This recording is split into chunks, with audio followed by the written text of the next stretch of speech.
नमस्कार। आज हमारा टॉपिक है कि लॉ एडमिशन इन इंडिया। इसके बारे में हम लोग बात करेंगे। इसके पहले मैंने ऑलरेडी हमारे डिफरेंट चैनल्स पे बॉडमास मेडिकल पे मेडिकल एडमिशन्स का क्या प्रोसेस है भारत में, बॉडमास इंजीनियरिंग चैनल पे इंजीनियरिंग एडमिशन का क्या प्रोसेस है, इसके बारे में ऑलरेडी मैंने डिटेल से बात किया हुआ है। अगर आप इंजीनियरिंग या मेडिकल एडमिशन प्रोसेस के बारे में समझना चाहते हैं तो आप बॉडमास मेडिकल या बॉडमास इंजीनियरिंग में जाकर उस वेबिनार को भी सुन सकते हैं। लॉ एंड मैनेजमेंट चैनल पे मैंने जैसे ही क्लैट एग्जाम का आंसर की रिलीज हुआ था तो मैंने एक वेबिनार किया था और आप लोगों का रिस्पांस भी उसमें बहुत अच्छा था। तो आज हम लोग जो पहले से ही प्लान था कि सैटरडे को हम लोग लॉ एडमिशन इन इंडिया इस टॉपिक पर डिटेल से डिस्कस करेंगे। तो आज के इस सेशन में हम लोग बहुत डिटेल से जाएंगे कि भारत में कौन कौन से एग्जाम्स हैं, किस तरह से एडमिशन का प्रोसेस होता है, कौन से टॉप के कॉलेज हैं, उनमें क्या फीस है और उनका क्या प्लेसमेंट है, मीडियन सैलरी भी उसमें क्या मिलती है। बहुत इंपॉर्टेंट टॉपिक है। अगर खास करके आप लॉ एस्पिरेंट हैं, मैं समझ सकता हूँ कि जो स्टूडेंट हैं वो कल के आईएलटीएस एग्जाम के प्रिपरेशन में व्यस्त हैं, लेकिन पेरेंट इसको सुन सकते हैं और जो स्टूडेंट हैं वो कल अपना एग्जाम लिखने के बाद मेरे इस वेबिनार को सुन सकते हैं। तो अब हम लोग आते हैं अपने टॉपिक पे। अगर हम लोग भारत में एडमिशन प्रोसेस के बारे में बात करें, लॉ एडुकेशन जो है इसमें आपको जो डिफरेंट कॉलेजेस हैं और जो डिफरेंट सिस्टम है उसके बारे में हम लोग पहले बात करते हैं कि जो यूजी के लॉ प्रोग्राम्स हैं इसमें अभी जो सबसे ज्यादा पॉपुलर प्रोग्राम है वो 5 ईयर इंटीग्रेटेड लॉ प्रोग्राम है, जिसमें आप इमीडिएटली क्लास 12th के बाद आते हैं। बीए एलएलबी, बीबीए एलएलबी और बीकॉम एलएलबी, ये तीन सबसे ज्यादा पॉपुलर प्रोग्राम है। इसके अलावा बीएससी एलएलबी भी है, बीटेक एलएलबी भी है, और सबसे ज्यादा पॉपुलर प्रोग्राम ये तीन है। और इन तीनों में भी सबसे ज्यादा पॉपुलर है बीए एलएलबी। जो लोग ग्रेजुएशन के बाद लॉ को परसू करना चाहते हैं वो 3 ईयर एलएलबी प्रोग्राम में आते हैं। तो आज हम लोग जो हमारा ज्यादा कंसंट्रेशन रहेगा टॉपिक का वो रहेगा जो 5 year integrated BA LLB, BBA LLB और उसके एडमिशन प्रोसेस के बारे में। एक रफ डेटा आपके सामने है कि जो भारत में जो सीटों की अवेलेबिलिटी है वो किस तरह की है। तो कई सारे 1800 से ज्यादा जो है बार काउंसिल ऑफ इंडिया से अप्रूव्ड लॉ कॉलेजेस हैं भारत में, और 3.5 लाख से ज्यादा यूजी में लॉ की सीट्स हैं। और जो डिफरेंट तरह के इंस्टीट्यूशन में ये सीटें स्प्रेडेड हैं, जिसमें नेशनल लेवल इंस्टीट्यूशन है जैसे NLU, central and deemed university है। सेंट्रल यूनिवर्सिटी के अगर आप एग्जाम्पल में समझे तो जैसे है जामिया मिलिया इस्लामिया, और डिम्ड यूनिवर्सिटी के एग्जाम्पल में अगर आप समझें तो डिम्ड यूनिवर्सिटी में है एसआरएम, है अमृता, अमृता में भी रिसेंटली लॉ स्टार्ट हुआ है, और इसके अलावा है कलिंगा, सोहा, ये सब डिम्ड यूनिवर्सिटीज हैं जिनमें लॉ का प्रोग्राम। स्टेट के गवर्नमेंट कॉलेजेस हैं जहां पर आप ये एलएलबी में जा सकते हैं। इसके अलावा प्राइवेट यूनिवर्सिटीज हैं और कई सारे प्राइवेट यूनिवर्सिटी हैं जिनमें लॉ का प्रोग्राम। अब हम लोग जो है इसको अंडरस्टैंड करते हैं कि एनएलयूज जो है वो सबसे कॉम्पिटिटिव सेगमेंट है। भारत में अभी 26 एनएलयू हैं, और दिल्ली का एनएलयू को हटा दें तो 26 एनएलयू है। इनमें जो है 5 ईयर इंटीग्रेटेड लॉ प्रोग्राम है और करीब 3,500 से 4,000 सीटें हैं। थोड़ी बहुत इस साल सीटें बढ़ सकती है, तो आप रफली 4,000 से लेके 4,500 के आसपास में सीटें एनएलयूज में रहती है। अब इनका एडमिशन जो होता है वो एडमिशन होता है क्लैट के थ्रू, और एनएलयू दिल्ली जो है वहां एडमिशन होता है आईएलटीएस के थ्रू। अब एनएलयू जो है ये तो सिर्फ भारत के टोटल सीट का परसेंटेज देखेंगे तो 2% है, क्योंकि और जो है बहुत तरह के different colleges, central deemed universities, वहां पर भी लॉ का प्रोग्राम है और उनमें भी बहुत बड़ी संख्या में स्टूडेंट एडमिशन लेते हैं। अगर हम सेंट्रल और डिम्ड यूनिवर्सिटीज की बात करें तो इनमें डीयू है, बीएचयू है, एएमयू है, जामिया मिलिया इस्लामिया है, ये सब जो है सेंट्रल यूनिवर्सिटीज हैं। और यहाँ पर 3 साल वाला एलएलबी प्रोग्राम भी है और 5 साल वाला BA, BA, BBA, BCom integrated law के प्रोग्राम। अगर सीटों की संख्या देखेंगे तो 8,000 से 10,000 सीटें हैं जो सेंट्रल यूनिवर्सिटीज और डिम्ड यूनिवर्सिटीज में लॉ की सीटें हैं। इनमें जो एडमिशन होता है वो सीयूईटी एग्जाम के थ्रू भी होता है और यूनिवर्सिटी स्पेसिफिक एग्जाम भी, जैसे जामिया मिलिया इस्लामिया ये अपना एग्जाम भी कंडक्ट करता है, और सीयूईटी के थ्रू भी आप सेंट्रल यूनिवर्सिटीज में जा सकते हैं। स्टेट गवर्नमेंट में जो लॉ कॉलेजेस हैं, स्टेट गवर्नमेंट के लॉ कॉलेजेस में कई सीईटी एग्जाम है, वो स्टेट अपना सीईटी कंडक्ट करता है और उसके थ्रू एडमिशन होता है, जैसे महाराष्ट्र, तमिलनाडु, कर्नाटका, तेलंगाना, आंध्र प्रदेश, केरला, उत्तर प्रदेश, राजस्थान। और इनमें भी करीब 1.5 लाख से ज्यादा सीटें हैं जो स्टेट गवर्नमेंट के और स्टेट के जो बॉडी है, जो स्टेट का एग्जाम है जिसके थ्रू इनमें एडमिशन होता है। इनकी फीस थोड़ा कम होती है और इनमें कंपटीशन भी थोड़ा कम रहता है कंपेयर टू जो टॉप के एनएलयूज हैं या जो टॉप की जो डिम्ड यूनिवर्सिटीज हैं, उनमें कंपटीशन थोड़ा ज्यादा है। इसके अलावा प्राइवेट यूनिवर्सिटीज हैं, लॉ कॉलेजेस हैं, जिनमें भी एडमिशन होता है। कई बार वो क्लैट के स्कोर से एडमिशन लेते हैं, नहीं तो खुद का भी टेस्ट कंडक्ट करते हैं। यहाँ पर भी 1.5 लाख से 2 लाख सीटें हैं और 5 ईयर वाला भी प्रोग्राम है, 3 ईयर वाला भी प्रोग्राम। तो जो टोटल मैंने आपको कहा कि जो लॉ का एडमिशन है भारत में, 3.5 से 4 लाख स्टूडेंट इस प्रोग्राम में आते हैं। जो उसका सिस्टम है वो इस तरीके से है जिससे वो एग्जाम्स में आते हैं। Admission through national exam, state counselling, university test, merit based routes, they offer flexible timeline and multiple entry option. कई जगहों पे आपको डायरेक्ट एडमिशन भी है, 12th मार्क्स बेसिस पे भी है, सिर्फ क्लैट के स्कोर के बेसिस पे भी है। तो डिफरेंट प्राइवेट यूनिवर्सिटीज के अपने डिफरेंट डिफरेंट रूट्स हैं। लेकिन अगर आप टॉप के कॉलेज में या टॉप की यूनिवर्सिटी में जाना चाहते हैं तो आपको कॉम्पिटिटिव एग्जाम के थ्रू जाना पड़ेगा। अच्छा, ये जो लॉ का एडमिशन है वो सेंट्रलाइज नहीं है। यहाँ पर क्या है, आपको डिफरेंट डिफरेंट काउंसलिंग को के थ्रू जाना पड़ता है। केवल एनएलयूज हैं जो सेंट्रलाइज्ड हैं, कि सारे जो 26 एनएलयू हैं आप एक साथ क्लैट के एग्जाम के बाद एक काउंसलिंग से आते हैं। बाकी सबके लिए स्प्रेडेड आपको डिफरेंट एग्जाम डिफरेंट काउंसलिंग के थ्रू जाना पड़ता है। तो इसमें नेशनल लेवल काउंसलिंग भी है, स्टेट लेवल भी है, यूनिवर्सिटी लेवल। अब इसके कारण आपको ये समझना बहुत जरूरी है कि अगर आप एनएलयूज को मिस करते हैं तो आपके पास क्या ऑप्शन। एंट्रेंस एग्जाम जो है, एंट्रेंस एग्जाम के बारे में हम लोग थोड़ा पहले डिस्कस करते हैं। एंट्रेंस एग्जाम है, मैंने जैसा कि आपको कहा कि यूजी प्रोग्राम के लिए एंट्रेंस एग्जाम है, वो डिफरेंट डिफरेंट टाइप का एंट्रेंस एग्जाम है। उसमें क्लैट है जो कि सबसे बड़ा नेशनल लेवल एंट्रेंस एग्जाम है, और क्लैट के थ्रू आप एनएलयूज में जाते हैं। एलेट के थ्रू आप एनएलयू दिल्ली में जाते हैं, और CUET यूजी जो है इसके थ्रू आप बहुत सारे सेंट्रल और स्टेट यूनिवर्सिटीज में जाते हैं। और कई जो सेंट्रल यूनिवर्सिटी हैं वो अपना एग्जाम भी कंडक्ट करती हैं, जैसे जामिया मिलिया इस्लामिया, दिल्ली यूनिवर्सिटी, ये भी कंडक्ट करते हैं। State level law entrance exam है, इसमें सबसे इंपॉर्टेंट है महाराष्ट्र सीईटी और तेलंगाना लॉ सीईटी। इसके अलावा AP लॉ सीईटी भी है, और केरला है, तमिलनाडु है, ये भी अपना एंट्रेंस एग्जाम कंडक्ट करते हैं। तो ये स्टेट लेवल एंट्रेंस एग्जाम के एग्जाम्पल हैं। और जो यूनिवर्सिटी और प्राइवेट इंस्टीट्यूशन जो खुद का टेस्ट लेते हैं, उसमें सबसे प्रोमिनेंट है सिम्बायसिस, वो अपना टेस्ट लेता है स्लैट। नार्से मोंजी वो अपना टेस्ट लेता है। क्राइस्ट यूनिवर्सिटी वो अपना टेस्ट लेता है। UPS वो अपना टेस्ट लेता है। पंजाब यूनिवर्सिटी वो अपना टेस्ट लेता है। भारतीय विद्यापीठ वो अपना टेस्ट लेता है। तो ये जो है ये ऐसे टॉप के प्राइवेट यूनिवर्सिटीज हैं जो अपना खुद का टेस्ट कंडक्ट करते हैं और उसके बेसिस पे एडमिशन लेते हैं। इसके अलावा जो है कुछ स्पेशलाइज्ड भी लॉ एंट्रेंस टेस्ट हैं, जैसे NLSAT है जो 3 ईयर LLB के लिए है। NLU उड़ीसा के लिए एक NAIET अपना वो टेस्ट है। फिर JSAT है, AIAT है, IIT खड़गपुर का लॉ एंट्रेंस टेस्ट है। तो ये जो है ये इंस्टीट्यूट स्पेसिफिक भी कई एग्जाम्स हैं, और इन एग्जाम्स में भी अगर आपका उस स्टेट में या उस स्पेसिफिक कॉलेज में इंटरेस्ट है तो आप उसका एग्जाम लिख सकते हैं। काउंसलिंग के थ्रू एडमिशन होता है, उसमें रिजर्वेशन का अपना पॉलिसी है, उसको आपको समझना पड़ता है। और ये जो है ये हर जगह के लिए डिफरेंट डिफरेंट तरीके से अप्लाई होता है। कई बार आपको सिर्फ क्लैट के स्कोर बेसिस पे, खास करके प्राइवेट में, लेकिन जब आप गवर्नमेंट चाहे स्टेट लेवल में जा रहे हैं तो वहाँ रिजर्वेशन को भी आपको समझना होता है कि क्या रिजर्वेशन है, क्या स्पेसिफिक डेडलाइन है, और काउंसलिंग कब है, ये सब भी आपको देखना पड़ता है। ये जो है अलग अलग पोर्टल हैं जिसके थ्रू काउंसलिंग होती है।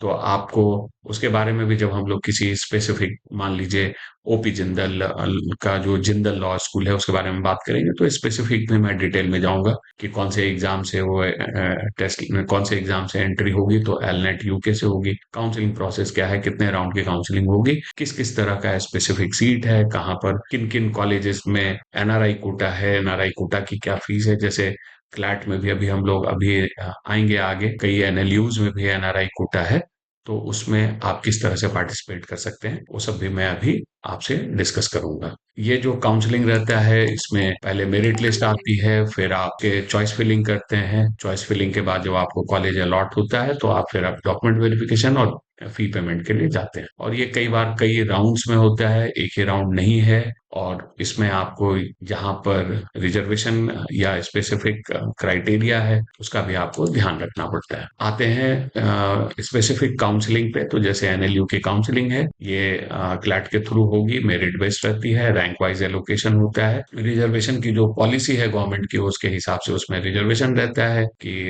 ओबीसी है तो 27%, एससी है तो 15%। वो स्पेसिफिक जो रिजर्वेशन के रूल्स हैं उसके हिसाब से उनके लिए सीटें स्पेसिफाइड होती हैं। स्टेट की जो काउंसलिंग है उसमें भी ऐसे ही पोर्टल के बेसिस पे, उसमें भी जो स्टेट का रिजर्वेशन क्राइटेरिया है उसके बेसिस पे, और डिफरेंट कैटेगरी की जैसे सीटें हैं उसके बेसिस पे आपको देखना होता है कि आप मेरिट लिस्ट में कहाँ हैं।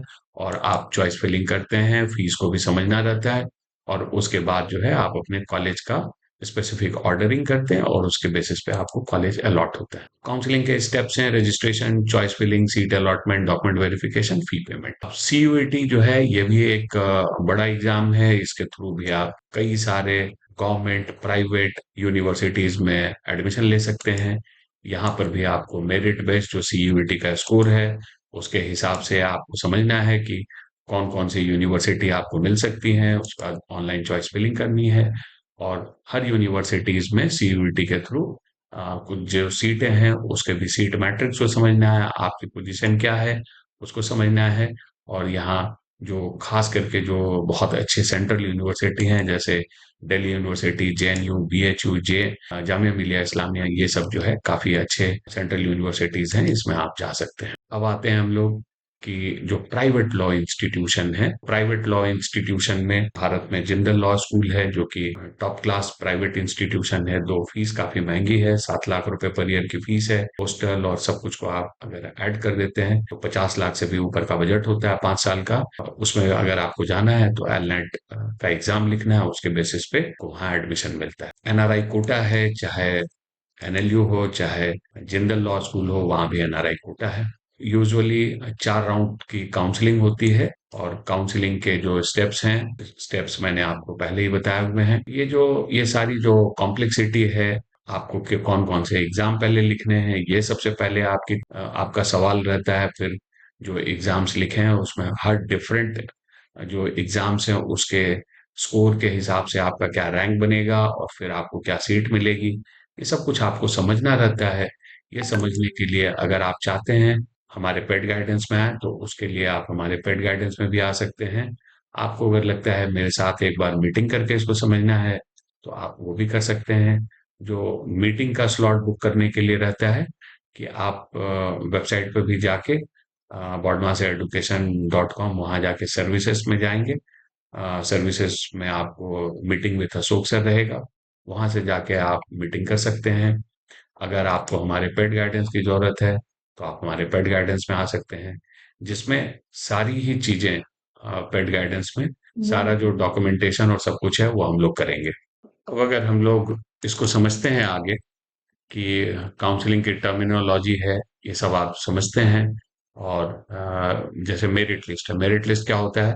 जब भी आप किसी काउंसलिंग में पार्टिसिपेट करते हैं तो जो जो स्टूडेंट उस पर्टिकुलर काउंसलिंग के लिए रजिस्टर किए हैं और उनकी मेरिट के हिसाब से आपकी क्या पोजीशन है। मान लीजिए कि आपका रैंक है 10,000 फ्लैट में, और आप जो है काउंसलिंग में पार्टिसिपेट कर रहे हैं जैसे कि एनएलयू। लेकिन कोई जरूरी नहीं है कि 1 रैंक से लेकर 10,000 रैंक तक हर बच्चा आके वहां पर पार्टिसिपेट करे। हो सकता है कि कई स्टूडेंट सिर्फ और सिर्फ वो एग्जाम लिखें और उन्हें एडमिशन नहीं लेना है। कुछ ऐसी भी सिचुएशन है कि आप जो है ये क्लैट के स्कोर से कहीं और दूसरे प्राइवेट यूनिवर्सिटी में आप काउंसलिंग के लिए गए हैं, तो आपको तो खुद ही नहीं पता है कि कौन कौन से वहाँ स्टूडेंट आएंगे। तो जो स्टूडेंट उस पर्टिकुलर प्राइवेट यूनिवर्सिटी के लिए हैं, वो रजिस्टर किए हैं, उनमें आपकी क्या पोजीशन है। तो हो सकता है आपका ऑल इंडिया रैंक 10,000 है, लेकिन उस पर्टिकुलर काउंसलिंग में आप मेरिट लिस्ट में हो सकता है आप 200 नंबर पे हो, 250 नंबर पे हो, तो आपको मेरिट लिस्ट में अपनी पोजीशन को देखना है। कट ऑफ आपको समझना चाहिए कि जैसे मैंने अपने पिछले सेशन में भी कहा था कि अगर आप अनरिजर्व कैटेगरी से आते हैं, आपके पास कोई कैटेगरी का एडवांटेज नहीं है, तो आप अगर 4000 रैंक तक है मैक्सिमम, तो आपकी संभावनाएं जो है एनएलयू की रहती है। तो अगर आप रैंक के, देखिए स्कोर वेरी कर सकता है, जो मैंने आपको प्रेडिक्ट किया वो स्कोर में हो सकता है फ्लक्चुएशन हो, क्योंकि स्कोर से आपको एडमिशन नहीं होता, आपका एडमिशन जो होता है वो रैंक के बेसिस पे होता है। लेकिन अगर आपका रैंक आ गया, अगर आप पिछले साल को देखेंगे तो पिछले साल करीब 3500 रैंक पे ये बंद हुआ था, और वो भी गोवा वाला एनएलयू जो कि काफी महंगा है। तो अगर इस साल मैं एक आपको बता रहा हूँ एक अंदाजा कि मैक्सिमम अगर आप 4000 रैंक तक हैं जनरल कैटेगरी से, तो आपकी संभावना है। ऐसे ही अगर आप ओबीसी हैं, तो अगर आप 6000 रैंक तक भी हैं तो आपकी संभावना है, लाइक दैट। और अगर आप एसटी हैं तो आप काफी नीचे में भी हैं। साथ ही यहाँ आपको एक ये भी देखना होता है कि आपको स्टेट कोटा भी है। आप अगर किसी पर्टिकुलर स्टेट से हैं तो उस स्टेट में सिर्फ आपके उसी स्टेट के बच्चों में आप कहाँ खड़े हैं। तो कई स्टेट में आप देखेंगे कि एससी और एसटी में काफी नीचे 40,000, 50,000, 60,000 रैंक वाले बच्चों को भी एनएलयूज मिल जाते हैं, क्योंकि खास करके उस कम्युनिटी के बच्चों में, जैसे एससी या एसटी बच्चे में ज्यादा स्टूडेंट नहीं होते हैं। तो आपको ये सारा गणित समझना पड़ता है। रिजर्वेशन मैंने आपको पहले ही कहा कि रिजर्वेशन आपको समझना होता है। जब आपको सीट अलॉटमेंट होता है, वो आपके चॉइस फिलिंग के बेसिस पे आपको सीट अलॉटमेंट होता है।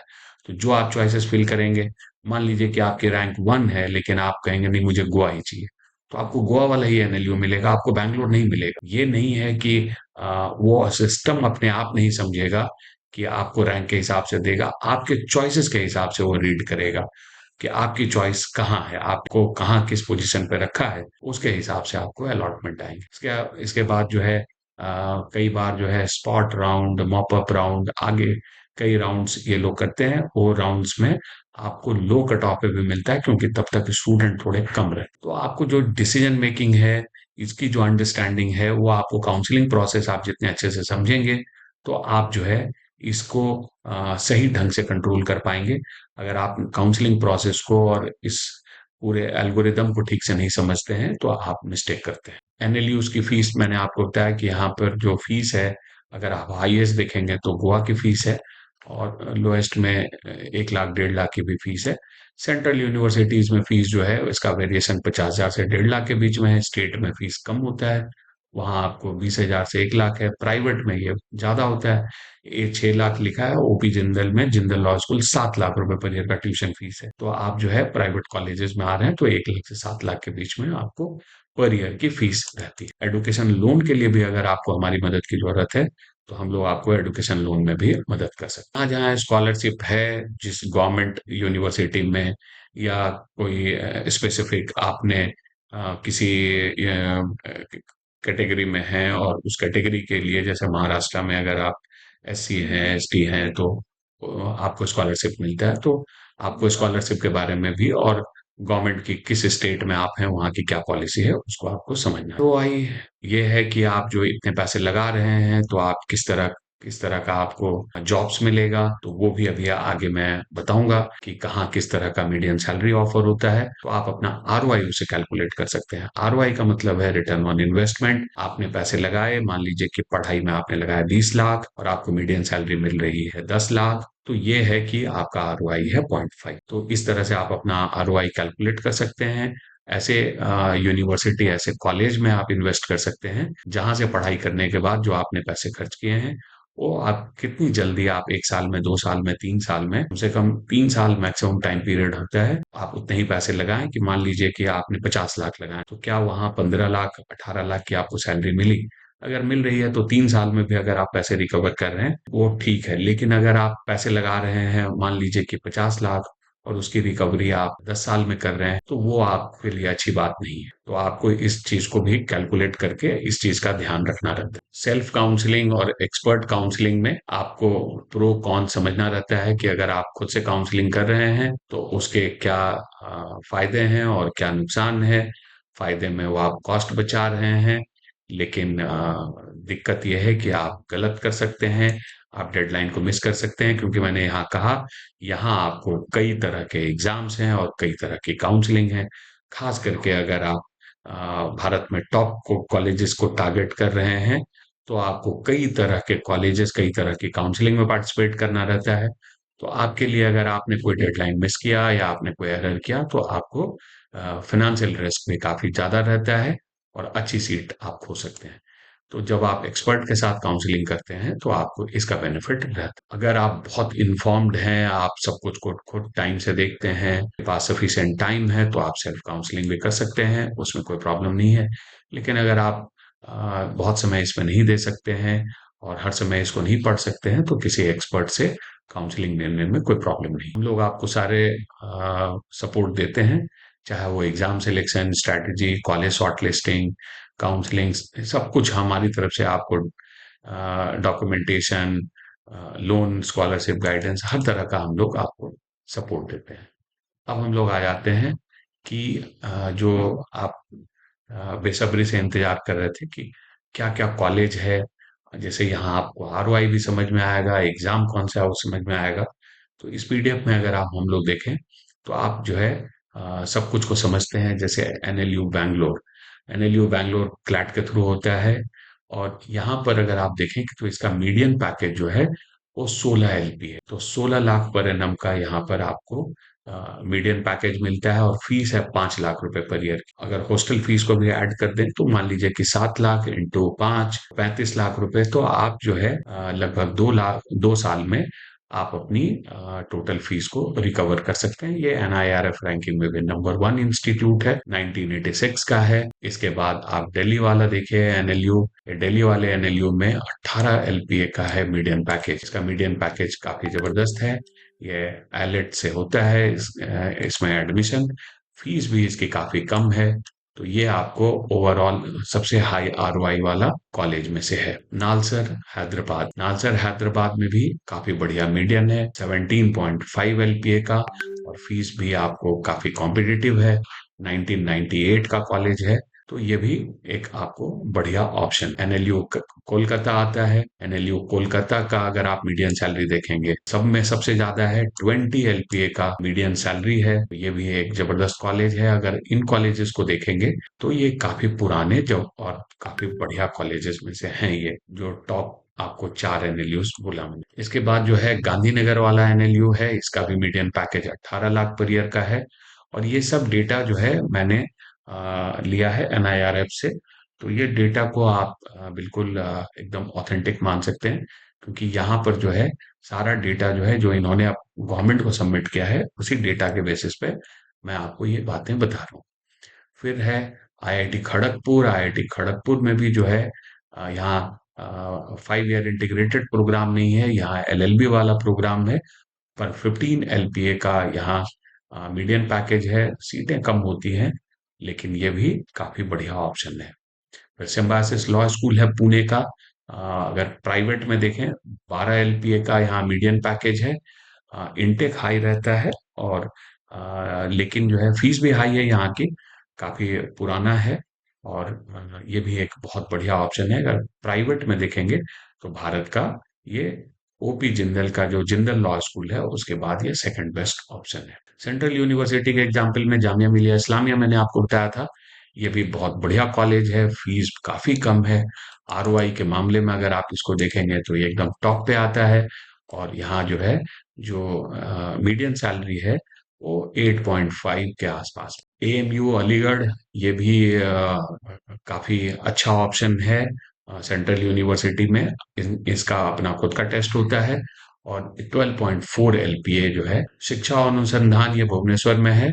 ये अपना टेस्ट भी कंडक्ट करते हैं, शिक्षा अनुसंधान एडमिशन टेस्ट। और इनका जो है median salary 5.5 lakh per annum के आसपास में है।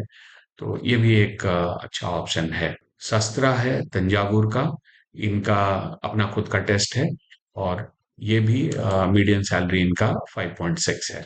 बाबा साहब भीमराव अंबेडकर यूनिवर्सिटी है लखनऊ में, इनका जो है मीडियन सैलरी 6.6 है। ये सही ऑर्डर में नहीं है, लेकिन आप जो है इसको ऑर्डर नहीं है, कोई रैंक नहीं है।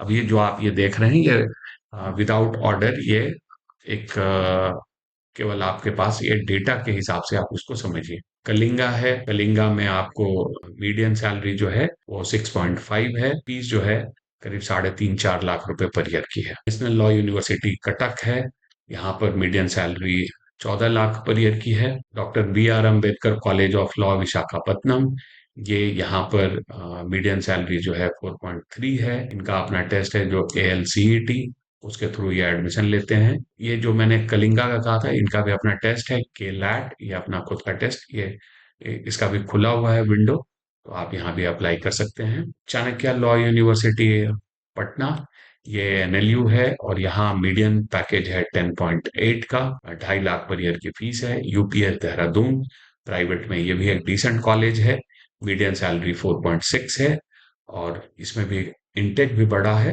और इनका अपना टेस्ट होता है ULSAT, आप ये टेस्ट लिख सकते हैं, इसके थ्रू आपको यहाँ एडमिशन मिलता है। सविता चेन्नई है, ये भी अपना टेस्ट कंडक्ट करते हैं और इनका जो है मीडियन सैलरी 6.15 है। ये भी एक डिसेंट कॉलेज है, प्राइवेट यूनिवर्सिटीज के में अगर आप इसको देखें तो एक अच्छा ऑप्शन है। अलायंस है बैंगलोर में, ये भी एक अच्छा ऑप्शन है, 6.2 का मीडियन सैलरी है। अलायंस भी अपना खुद का टेस्ट कंडक्ट करता है, तो अगर अलायंस का भी टेस्ट लिखना चाहते हैं तो लिख सकते हैं। यहाँ पर जो है फीस 3-3.5 लाख रुपए पर ईयर की है। Doctor Ram Manohar Lohia national law university Lucknow, यहाँ आप क्लैट के थ्रू आ सकते हैं, NLU है और ये 7 लाख पर एनम का मीडियन सैलरी है। गुरु गोविंद सिंह इंद्रप्रस्थ यूनिवर्सिटी न्यू दिल्ली, ये अपना टेस्ट लेते हैं क्लैट के थ्रू, तो क्लैट के थ्रू यहाँ एडमिशन होता है और इसमें जो है मीडियन सैलरी है 6.1। इसके अंदर में कुछ अच्छे कॉलेज हैं, जैसे वेब्स काफी अच्छा कॉलेज है दिल्ली के अंदर में, तो इसके अंदर में भी आपको कुछ अच्छे ऑप्शन आपको मिल जाते हैं। Central university of south Bihar गया, इसका मीडियन सैलरी है 6.8, फीस काफी कम है, तो इसके बारे में भी आप सोच सकते हैं, ये CUET के। क्राइस्ट यूनिवर्सिटी बैंगलोर, इसका अपना खुद का टेस्ट है और ये भी प्राइवेट यूनिवर्सिटीज में एक अच्छा ऑप्शन है, 5.9 का LPA है और फीस लगभग 3 लाख रुपए पर ईयर की है। SRM, ये भी प्राइवेट यूनिवर्सिटी में एक अच्छा ऑप्शन है, इसका भी टेस्ट आप अपेयर कर सकते हैं। Median package 5 lakh per annum का है, फीस 2.5 लाख रुपए पर ईयर की है। LPU फगवाड़ा, इसका median package 5 lakh per annum का है, फीस जो है वो 2.8 है, आप करीब 3 लाख रुपए पर ईयर का आप ये समझ लीजिए कि इसकी फीस है। National law institute university Bhopal, ये NLU है, 16 LPA का यहाँ पर मीडियन सैलरी है, तो भोपाल एक अच्छे NLU में है, टॉप कैटेगरी NLU में है, तो ये भी एक काफी बढ़िया ऑप्शन है।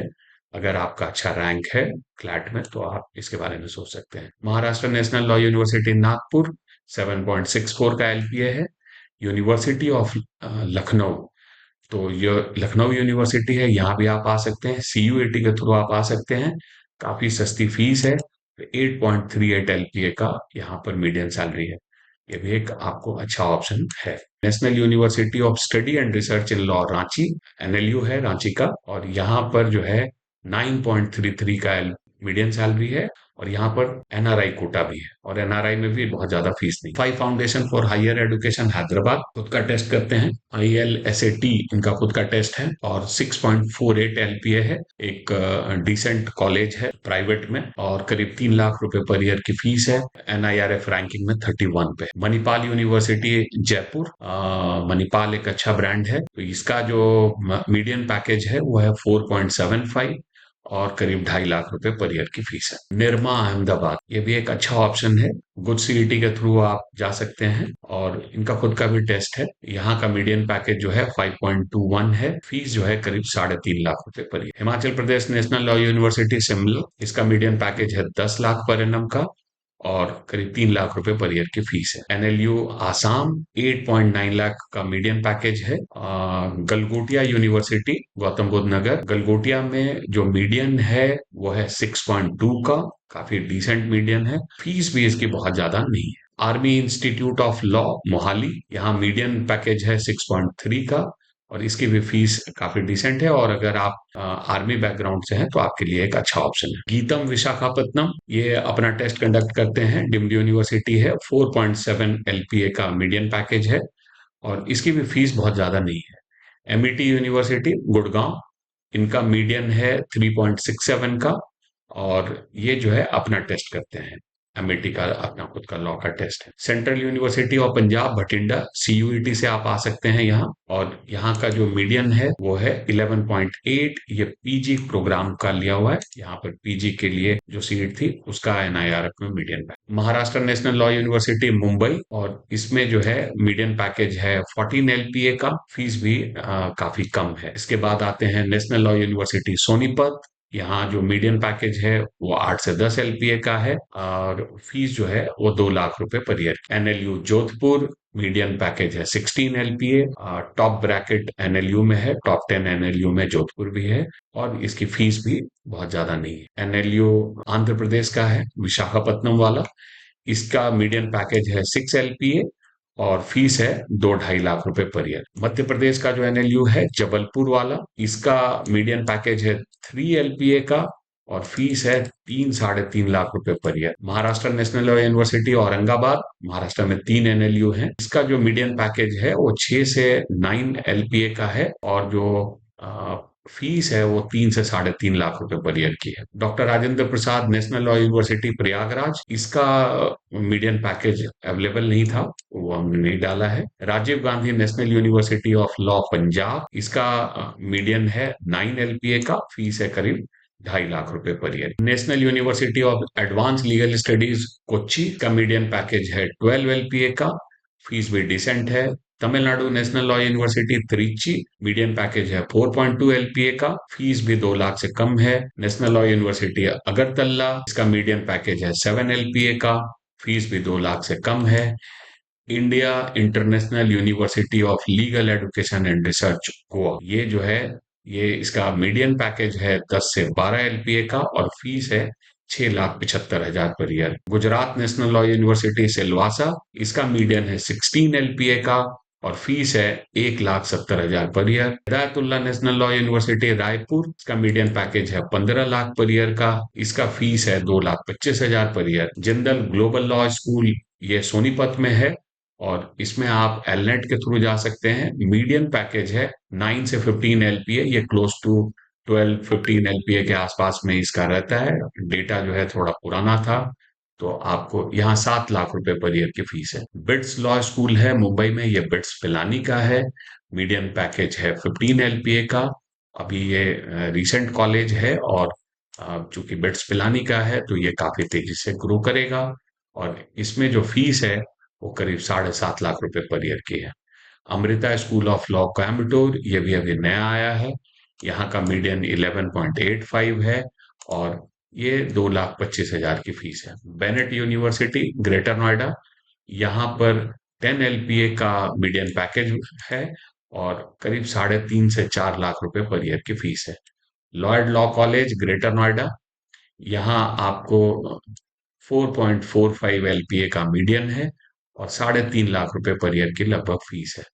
Banaras Hindu university school of law, ये बीएचयू, यहाँ का मीडियन जो है वो है 12 एलपीए का, और फीस भी 1 लाख से कम है। इस पर्टिकुलर सेशन में मैंने आपको कवर किया कि आपको जो डिफरेंट ऑप्शंस हैं, ये 60-70 ऑप्शन जो सेंट्रल यूनिवर्सिटी हैं, प्राइवेट हैं, तो आपको मैंने बहुत सारे जो कॉलेजेस हैं उनके ऑप्शंस बताए हैं, और इनके अपने टेस्ट हैं, और इनका जो है मीडियन पैकेज है, और हम लोग लगातार डेटा को अपडेट कर रहे हैं।